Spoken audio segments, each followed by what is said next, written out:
असतो. नोट्स हे प्रगत स्मार्टफोन आहेत ज्यात स्टाईलस आहे. सॅमसंग नोट सिरीजचे असे काही स्मार्टफोन्स आहेत. हे फोन विशेषतः जेव्हा तुम्ही वर्ग किंवा सेमिनारला जात असता तेव्हा नोट्स घेण्यासाठी उपयुक्त आहेत. तुम्हाला माहिती आहे का पेन म्हणजे काय? हे एक पेन आहे जे आपले बोट जसे कार्य करते तसे टचस्क्रीनवर कार्य करते. जसे आपल्याला माहिती आहे की टचस्क्रीन प्लास्टिक किंवा अशा कोणत्याही सामग्रीला प्रतिसाद देत नाही. तुम्हाला नक्कीच आश्चर्य वाटेल की स्टायलस कसे कार्य करते. स्टायलसची टिप रबर किंवा फोमची बनलेली असते जी मानवी बोट किंवा त्वचेसारखी असते.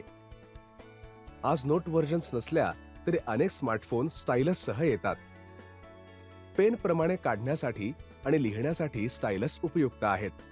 तुम्ही कलाकार आहात असे तुम्हाला वाटत असल्यास पुढच्या वेळी तुम्ही स्टायलससह फोन खरेदी करणे निवडू शकता.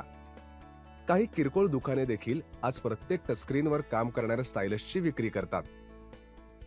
स्मार्टफोन आणि टॅबलेटची टचस्क्रीन सहसा बोटांच्या स्पर्शाला आणि स्टायलसला प्रतिसाद देते.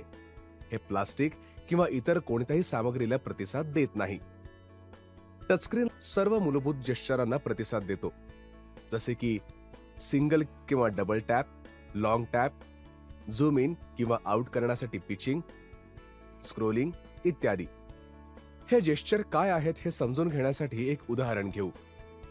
इथे एक फोटो आहे. तुम्ही त्यावर सिंगल टॅप केल्यावर ते डिटेल्स प्रदर्शित करेल. तुम्ही पुन्हा टॅप केल्यास डिटेल्स अदृश्य होतील. त्यावर दोनदा टॅप केल्यास ते आपोआप मोठे होईल. फोटोला आत किंवा बाहेर पिंच केल्याने तो मॅन्युअली वाढेल किंवा कमी होईल. जेव्हा तुम्ही स्क्रीनला स्पर्श करता आणि 2 ते 3 सेकंदांपेक्षा जास्त वेळ धरून ठेवता तेव्हा एक लॉंग टॅप आहे.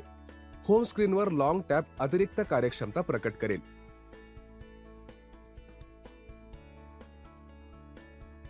तुम्ही डबल टॅप आणि लॉंग टॅप जेस्चर वापरता तेव्हा क्रिया पूर्ण करण्यासाठी तुम्हाला पुन्हा एकच टॅप जेस्चर वापरावे लागेल. स्क्रोलिंग म्हणजे जेव्हा तुम्ही स्क्रीनवर बोट खालीवर किंवा बाजूला जाण्यासाठी चालवता. गॅलरीमध्ये स्क्रोल केल्यावर तुम्हाला मागील किंवा नवीन फाईल्स दिसतील. काही स्मार्टफोन्सवर स्क्रीनशॉट घेण्यासाठी तुम्ही 3 बोटांच्या जेस्चरचाही